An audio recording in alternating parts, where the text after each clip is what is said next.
자, 오늘은 우리 통성경 28번째 에스더의 파티라는 주제로 오늘 에스더를 함께 보겠습니다.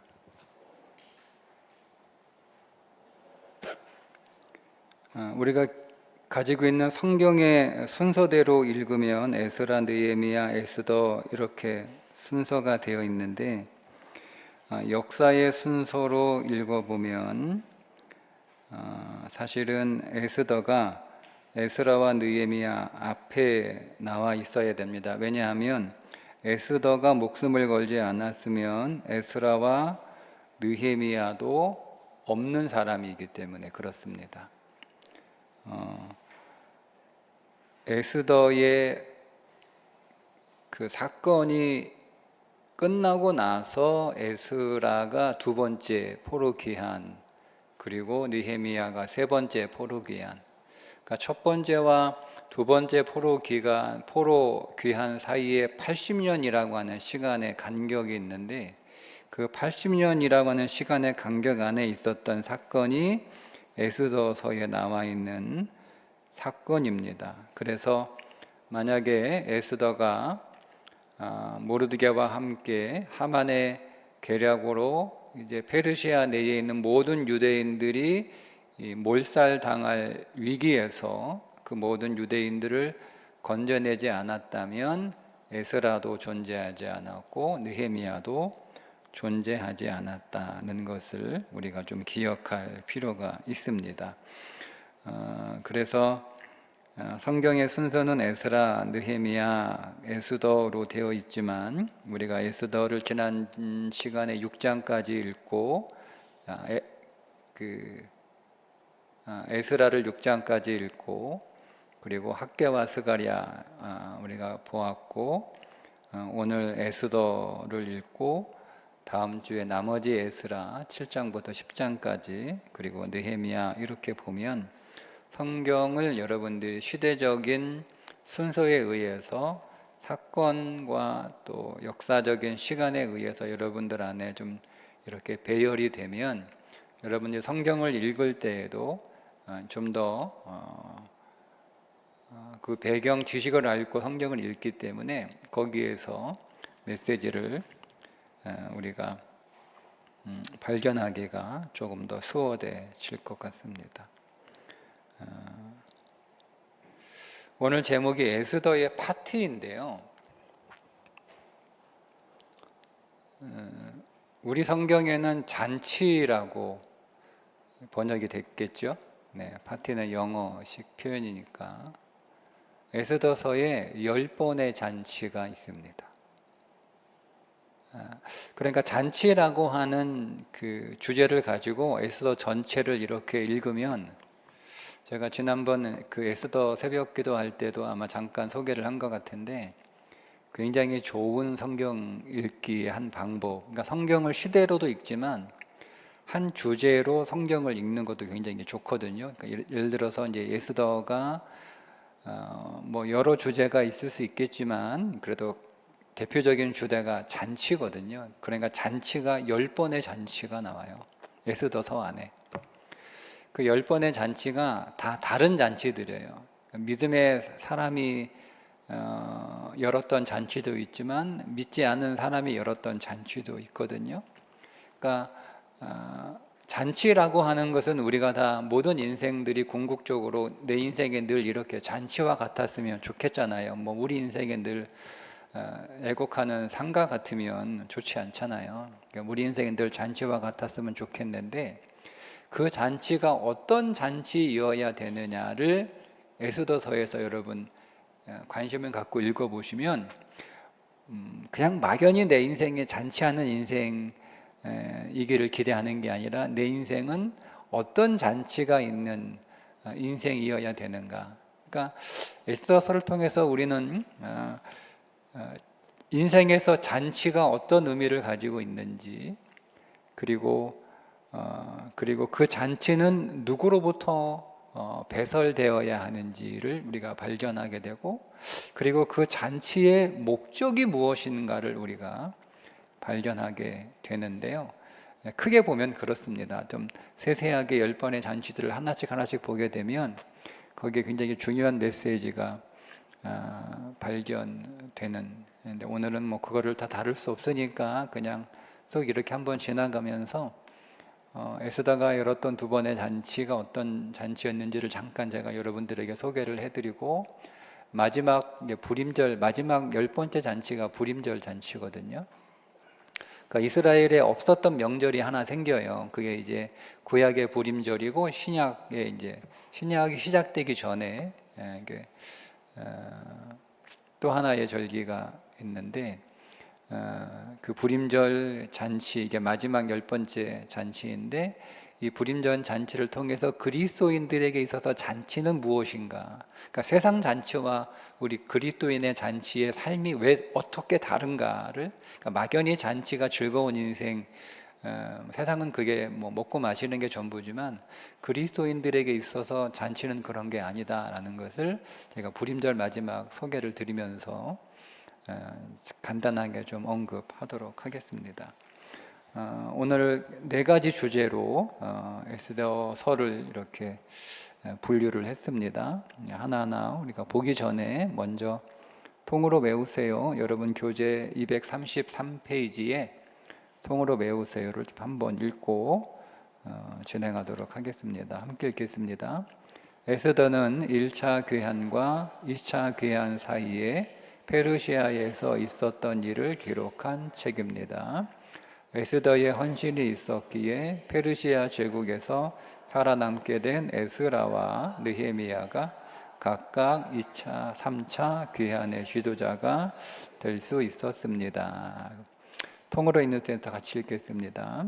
에스더는 죽으면 죽으리라는 한마디로 끝낼 한 여인의 이야기가 아닙니다. 에스더 왕후는 바벨론에서 예루살렘으로의 1차 귀환과 2차 귀환의 연결고리가 되는 매우 중요한 정치인이자 하나님의 사람이기 때문입니다. 에스더의 목숨을 건 용기와 결단이 없었다면 1차 귀환 때에 예루살렘으로 돌아가지 않고 페르시아 제국에 남아있던 디아스포라 유대인들을 모두 죽고 살아남지 못했을 것입니다. 그리고 2차와 3차 귀환의 지도자들인 에스라와 느헤미야도 없었을 것입니다. 바벨론 제국을 무너뜨리고 새로운 제국의 주인이 된 페르시아는 구약 성경 후반부와 매우 깊은 관련이 있습니다.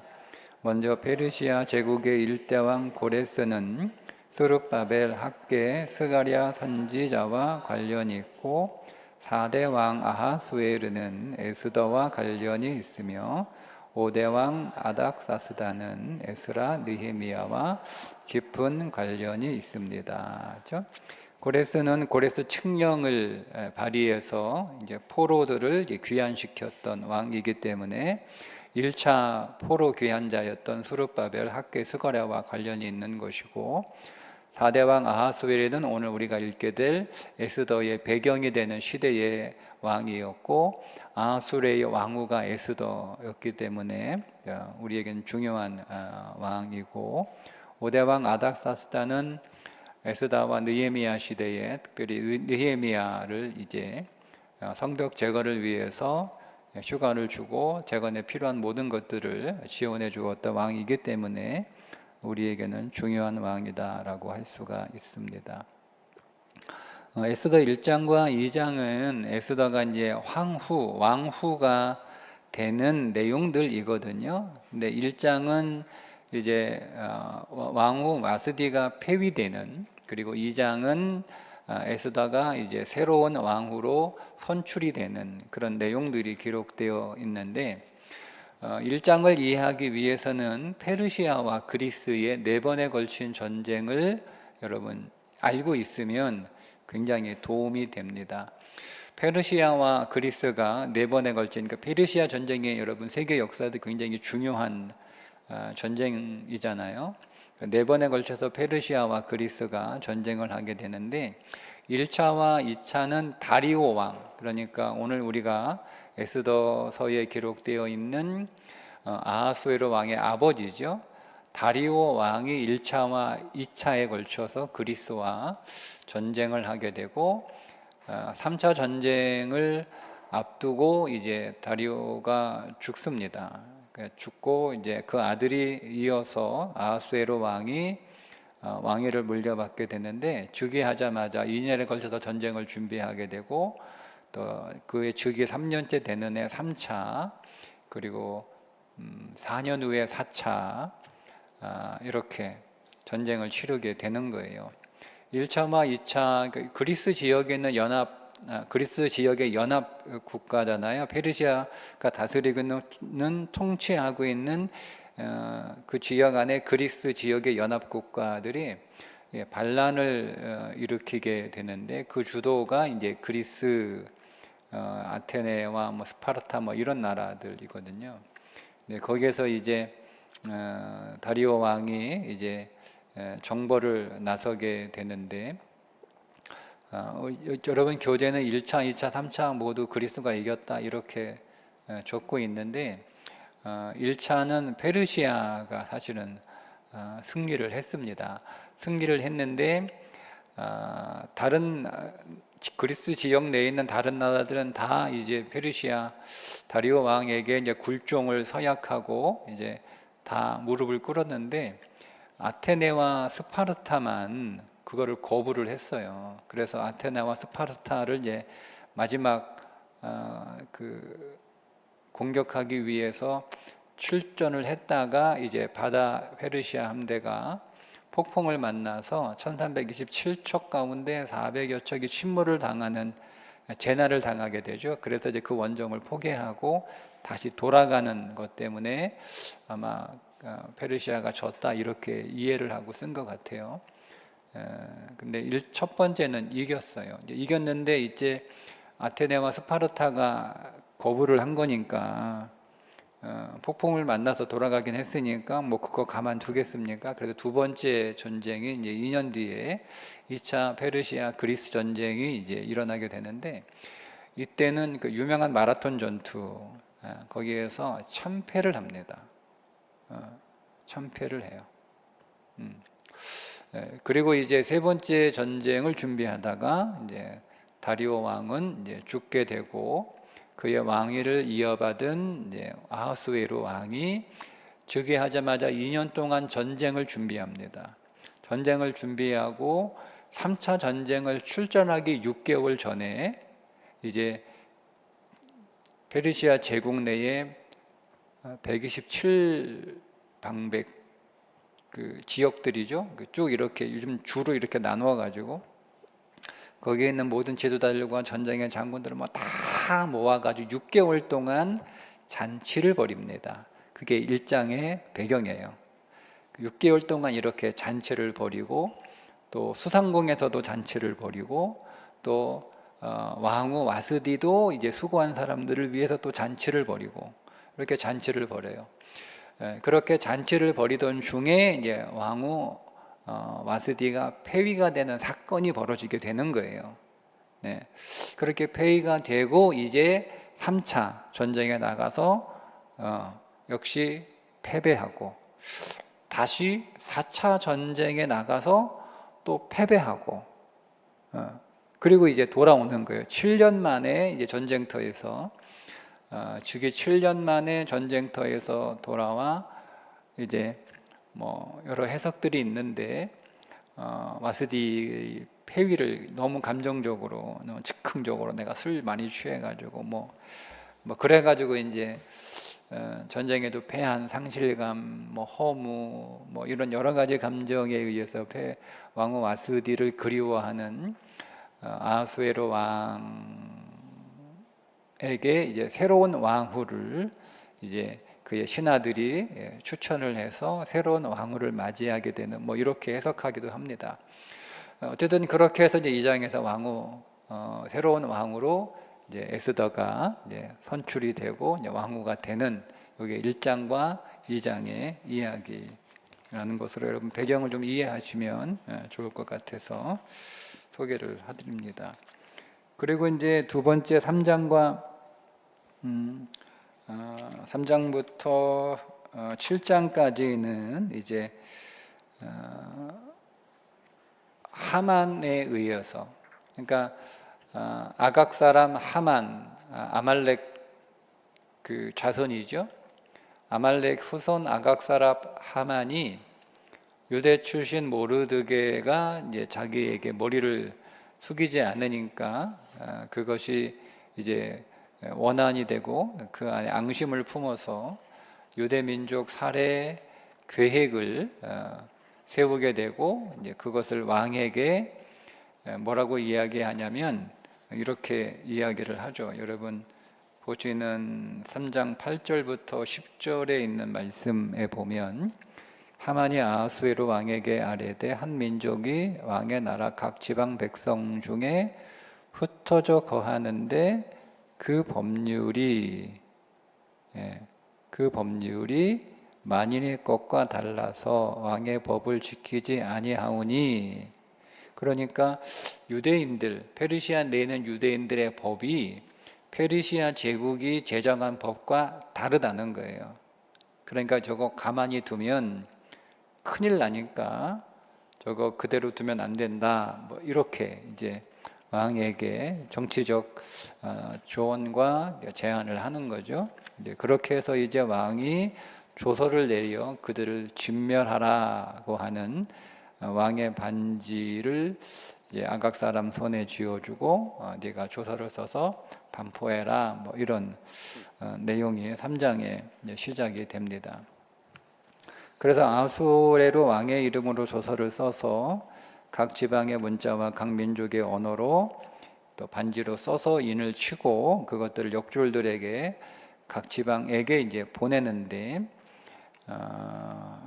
약 한 90일 정도 이제 그게 다 페르시아 제국 내에 그 제국의 우편 체계를 통해서 이 조서가 다 전달되는 데 시간은 약 90일 정도. 그 당시 우편 도로망에 이용해서 가게 되면 페르시아 전 제국 내에 90일 정도 이렇게 걸리게 되니까 열주째 달 곧 아달월 13일 하루 동안 모든 유대인들, 젊은이, 늙은이, 어린이, 여인들 막론하고 죽이고 도륙하고 진멸하고 재산을 탈취하라라고 하는 조서가 반포가 됩니다. 이 사실을 에스더가 알게 되죠. 여러분 화면에 이 아각 사람 하만이 이런 유대 민족 말살 계획을 세우게 된 그 힌트를 어디서 얻었는가? 뭐 우리 통성경은 마고스 축제를 본떠서 그 힌트를 얻었다, 뭐 이렇게 기록하고 있는데요. 제가 설명은 하지 않겠습니다. 뭐 저게 그냥 일종의 뭐 가설이고 추정이기 때문에. 근데 궁금하시면 마고스 축제 여러분 찾아보시면 잘 설명이 되어 있습니다. 마고스 축제와 유대인 살해 그 음모가 유형이 비슷합니다. 자, 그렇게 이제 죽으면 죽으리다. 이제 에스더가 그 사실을 알고 모르드게가 금식하니까 모르드게의 금식하는 그 소식을 이제 에스더가 듣게 되고 무슨 일인지 알아보라고 하니까 이제 이런저런 상황들을 에스더가 알게 되고, 네가 이 문제에 대해서 개입하지 않으면 화가 너에게도 미칠 것이다. 네가 안전하리라고 생각하지 마라. 뭐 이렇게. 그러니까 에스더가 이제 전 유대인 진멸이 결정되었다는, 그것이 왕의 어인이 찍힌 조서가 페르시아 전국 전역으로 가고 있다라고 하는 소식을 듣고, 여러분 이게 중요한 거예요. 3일 금식을 했다는 거예요. 3일 금식. 자, 보세요. 제가 말씀드렸죠. 페르시아 제국 내에 우편 전달 체계 도로망을 이용해서 페르시아 전 지역에 왕의 어인이 찍힌 이 유대인 진멸 조서가 전달되기까지는 제일 먼 데까지 90일이 걸려요. 90일. 약 3개월 정도 걸리는 거잖아요. 자, 그러면 에스더가 이 소식을 듣고 대책을 세우려면 1시가 급해요. 1시가. 제가 뒤에 다시 설명을 하겠습니다. 1시가 급해요. 왜냐하면 그 조서보다 더 빨리 그 조서를 취소하거나 그 조서와 반대되는 조서가 가야 되는 거예요. 그죠? 지금처럼 전화 확 빨리 돌린다고 되는 게 아니잖아요. 어쨌든 이 소식을, 이 조서를 갖고 사람이 전해줘야 되는 그런 시대에 살고 있으니까, 그러면 에스더가 이 소식을 듣고 이 대책을 세우기 위해서 하루라도 빨리 더 왕을 빨리 만나야 되고, 왕으로부터 하루라도 더 빨리 이 대책에 대한 허락을 받아야 되고, 이렇게 시간이 촉박하단 말이에요. 예, 정말 이거는 여기 교재에도 써 있는 것처럼 초침이 들고 있는, 이게 분초를 다투는 문제란 말이에요. 그런데 3일 근심을 결정했다라고 하는 것이, 단순히 왕 앞에 나가기 전에 금식하고 너무 겁나고 죽을 것 같으니까, 왜냐하면 특별히 왕후 마스디의 사건 이후에 그게 더 강화되었다라고 그렇게 이해를 하고 있는데, 왕이 부르지 않고 누구든지 왕 앞에 나갈 수 없고, 왕이 부르면 반드시 가야 되고, 이렇게 이제 법이 세워진 거잖아요. 그러니까 이 에스더를 부른 지 왕이 한참 됐고, 그리고 언제 부를지 모르고, 왕이 부르지 않았는데 왕 앞에 나가게 되면 자기의 목숨이 위험하고, 그런 상황에서 너무 두려우니까 금식을 했다라고 하는 수준이 아닌 거죠. 이해되셨어요? 예? 예. 어차피 목숨을 걸고 왕 앞에 나가는 문제라면 굳이 3일 금식하고 나갈 필요가 뭐 있어요? 빨리 나가야 되죠. 여러분, 이게 남의 문제라고 생각하지 마시고 여러분 내 문제라고 생각해 보세요. 그럼 여러분 1분 1초가 급한 거예요. 여러분 인생에서 1분 1초가 급했던 일들이 있지 않습니까? 그 1분 1초가 급했던 그때 에스더는 3일 금식을 결정했다는 거예요. 우리가 그렇게 이해를 하면 이 3일 금식의 무게가 조금 더 달라지죠. 그냥 3일 금식했다라고 하는 것. 그러니까 여러분, 우리가 시간적인 여유가 있고 그런 상황에서 3일 금식하는 게 아니고 지금 분초를 다투는 아주 긴박한 순간이란 말이에요.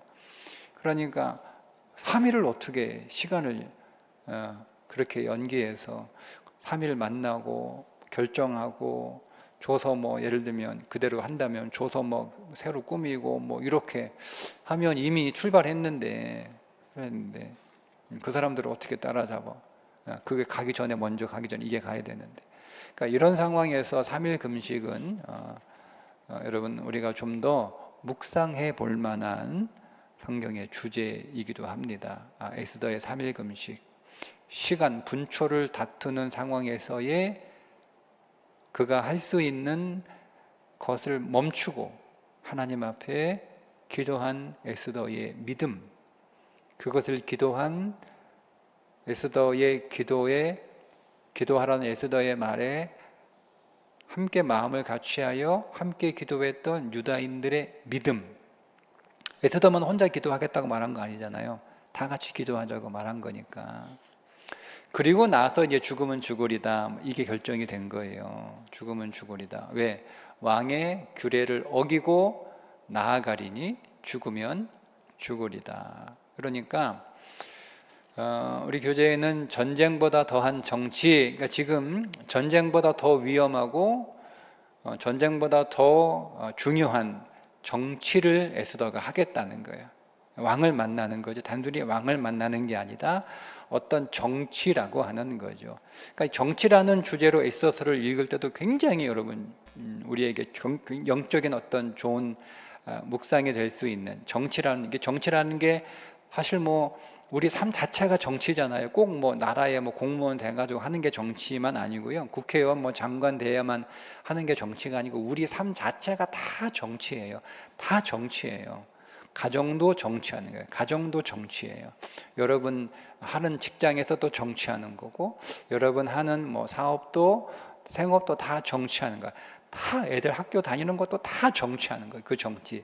자, 그 정치라고 하는 관점을 가지고 에스더를 읽는 것도 굉장히 중요한, 뭐 한번 해보고 싶어요. 제가 기회가 되면 한번 해보고 싶어요. 잔치라고 하는 주제로 한번 에스더 다시 한번 읽어보고 싶고, 또 정치라는 주제로 우리가 어떻게 세상을 어떻게 처세할 것인가에 대해서도 한번 묵상하고 싶은 주제입니다. 그런 결정을 하게 되죠. 좀 이렇게 원래 그냥 다른 이야기인데요.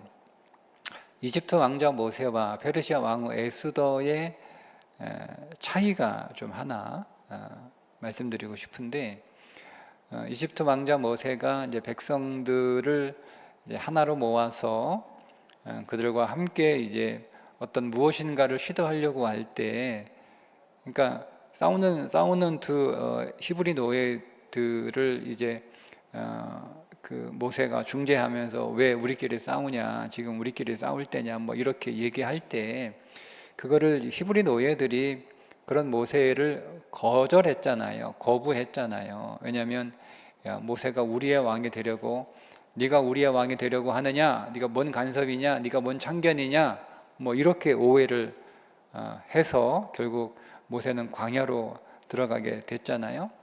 자, 그런데 왕후 에스더가 우리 3일 동안 좀 금식하자라고 했을 때, 그 에스더의 말을 다 여러분 퍼시아 내에 특별히 수산성에 있는 유대인들이 그 얘기를 다 이렇게 수용하고 에스더에게 다 이렇게 따랐잖아요. 그 차이가 뭐냐? 교육이 되었느냐, 교육이 되지 않았느냐의 차이라는 거예요. 그러니까 히브리 노예들은 배운 적이 없어. 한마디로 무식하단 말이에요. 교육이 안 됐어요.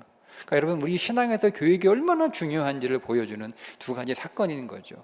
그런데 여러분, 에스더 시대의 페르시아 내에 있는 유대인들은 극상품 무화과 나무로 지난 70년이 넘는 동안 교육을 받았잖아요. 거기에서. 그죠? 징계 30년, 교육 30년, 안식 30년이라고 하는 그 가운데 교육을 받았잖아요. 페르시아 제국 내에서 그들이 포로로 잡혀있는 시간 내에 다른 포로로 끌려온 이방인들과는 다르게, 민족과는 다르게 유대인들은 탁월하고 특별했던 이유가 뭐냐? 왜 페르시아가 유대인들을 그들의 경제 파트너로 선택했느냐? 달랐기 때문에 그런 거예요. 똑같은 포로로 살아가는데 살아가는 삶이 달랐기 때문에 그런 거지. 그 가운데 하나가 그들은 교육을 했다는 거예요. 포로로 잡혀가서. 그러니까 그렇게 극상품 포도 무화과 나무 열매로 유대인들이 재교육을 받아서 극상품 무화과 나무의 열매가 되었기 때문에 그들이 믿음에 대한, 하나님에 대한, 성경에 대한 그런 충분한 교육과 훈련이 되어서 에스더의 그 말에 협력하고 함께 할 수 있었다라고 하는 거죠. 물론 저자의 생각이긴 한데 저는 굉장히 좋은 통찰인 것 같아요. 그러니까 하나님께서 70년 동안 하나님의 백성들을 재교육시킨 거죠. 바벨론 포로에서 재교육을 시킨 거예요. 광야에서 재교육을 시키신 거잖아요. 그죠? 그리고 다시 바벨론 포로에서 하나님이 그들을 70년간 재교육, 그러니까 신앙의 교육이 여러분 정말 중요하다라고 하는 거죠. 거기서 우리가 한번 생각해 볼 주제이기도 합니다.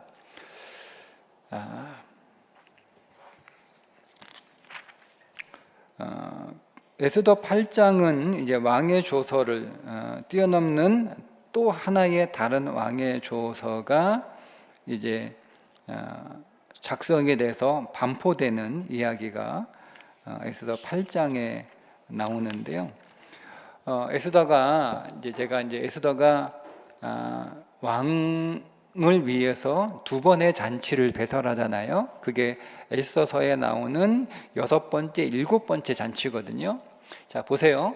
에스더가 지금 에스더의 심정이나 에스더의 상황은 잔치할 상황이 아니에요. 여러분 잘 보셔야 돼요. 에스더의 상황이나 에스더의 심정, 에스더의 마음, 에스더의 형편은 잔치할 상황이 아니죠. 그죠? 잔치할 상황이 아니에요.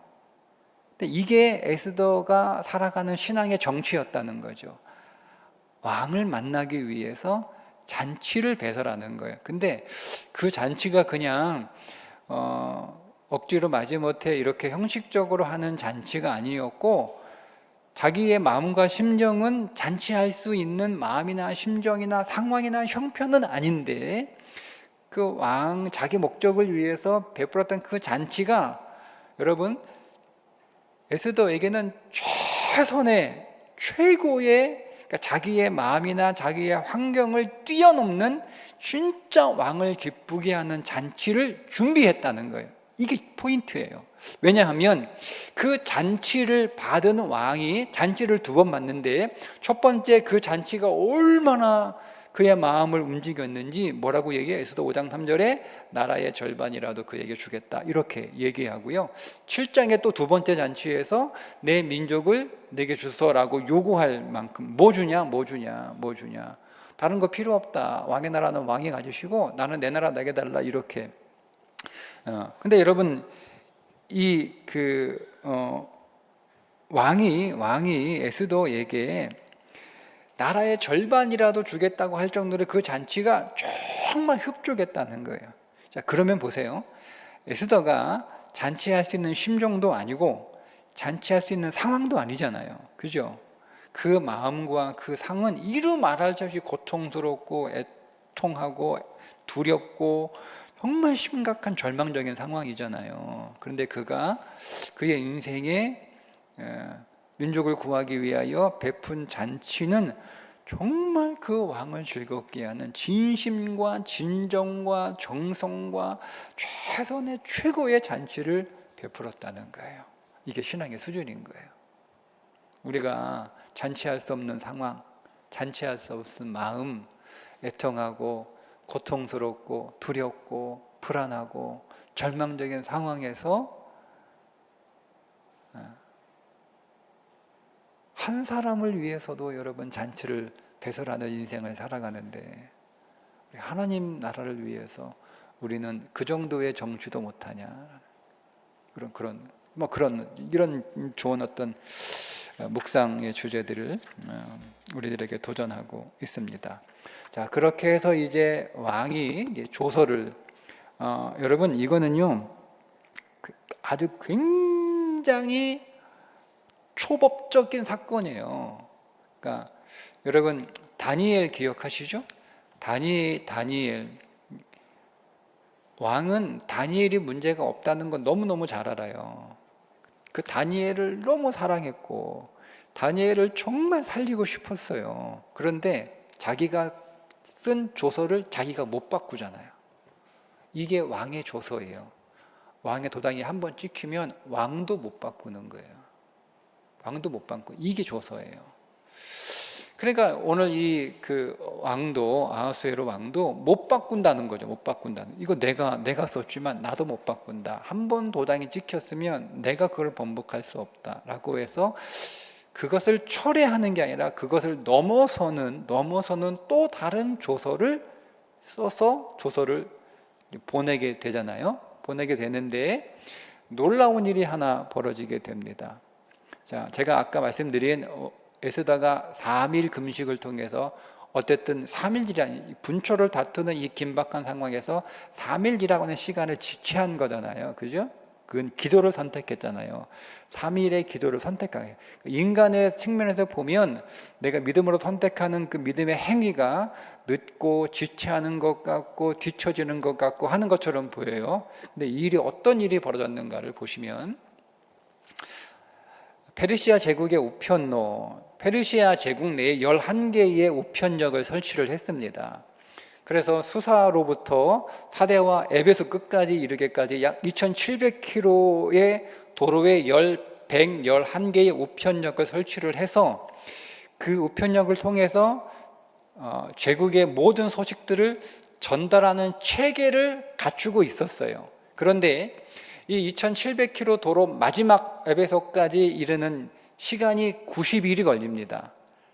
일반적인 우편 전달 체계를 통해서. 그런데 왕의 사자들이 특별히 훈련된 왕의 준말을 타고 그 왕의 준말을 타는 자들이 소식을 전하는 데는 일주일이 걸려요. 그런데 이거를 감동시켜서 하나님이 왕의 준마 보세요. 오늘 에스더 8장 9절과 10절에 보면 보세요. 그때 시완월 곧 3월 23일에 왕의 서기관이 소집되고 모르드게가 시키는 대로 조서를 써서 인도로부터 구스까지의 127 지방 유다인과 대신과 지방관과 가나에게 전할 세 각 지방의 문자와 각 민족의 언어와 유다인의 문자와 언어로 쓰되 아하스웨로 왕의 명의로 쓰고 왕의 반지로 인을 치고 그 조서를 역졸들에게 붙여 전하게 하니 그들은 왕궁에서 길러서 왕의 일에 쓰는 준말을 타는 자들이라. 놀라운 일이 벌어진 거예요. 며칠이 뭐예요? 지체했기 때문에 일반적인 우편로를 통해서 전달하려면 앞서 붙여진 그 조서보다 빨리 갈 수가 없어요. 그러니까 방법은 뒤에 쓴 이 조서가 빨리 가야 되거든요. 더 먼저 가야 되는 거잖아. 선착해야 되는 거잖아요.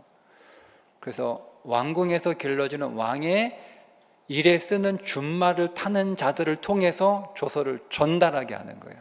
그건 일주일이면 돼요. 90일 걸릴 일이 일주일에 끝나는 거예요. 이게 하나님의 시간이에요.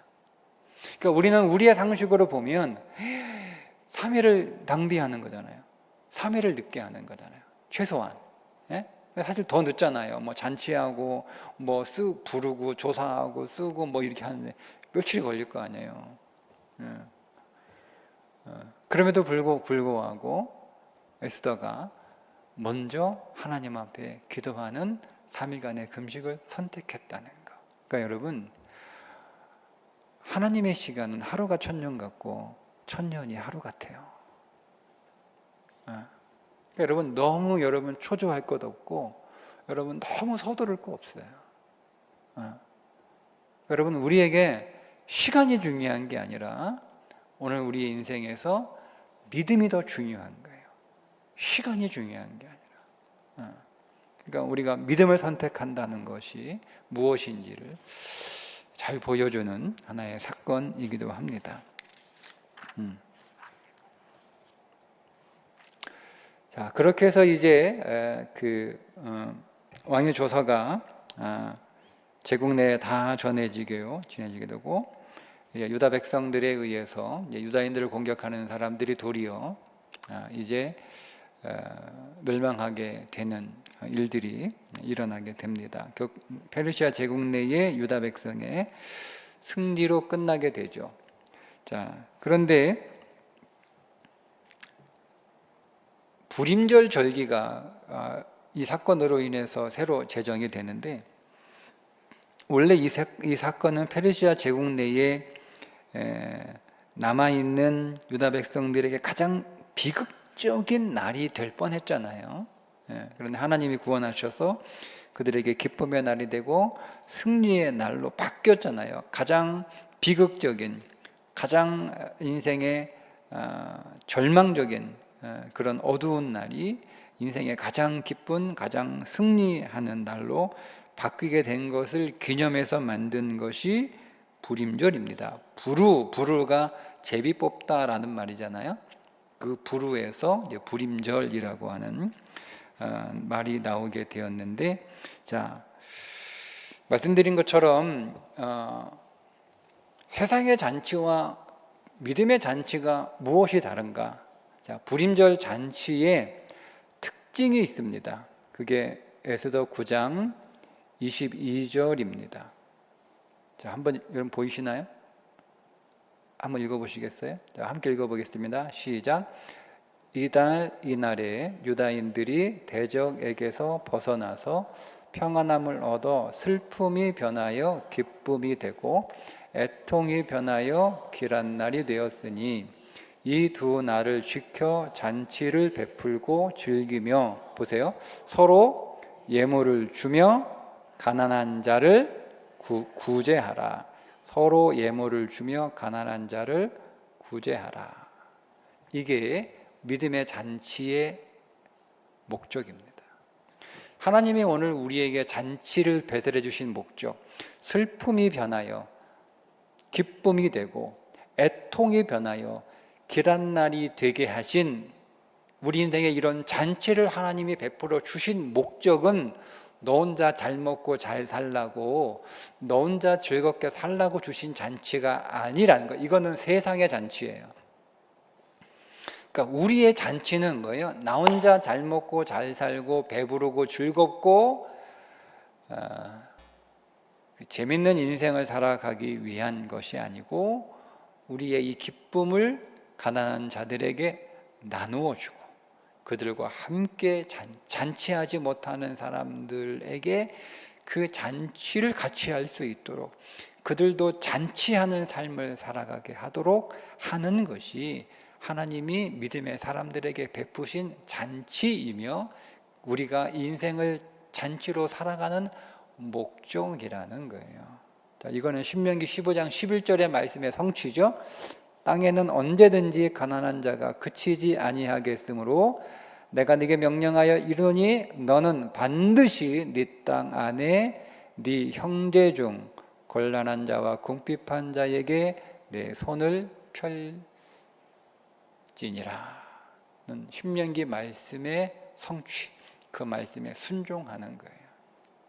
이게 불임절단이죠. 그래서 여러분, 우리 인생의 잔치, 여러분 PP에 나와 있는 것처럼 가난한 자의 손을 잡는 날이다. 그래서 14일과 15일의 잔치를 베풀고 예물을 나누고, 서로 예물을 나누고, 그리고 가난한 자를 구제하는 날로 지키게 되었습니다. 그러니까 생명의 잔치죠. 이것이 이제 에스더에서 잔치를 주제로 쭉 이렇게 이야기가 전개되고 있는, 그리고 마지막 그 잔치는 어떤 잔치이어야 되는가 하는 거죠. 그렇게 에스더를 우리가 이해하고 읽으면 좋겠습니다. 기도 제목 오늘 4가지 좀 정했는데요.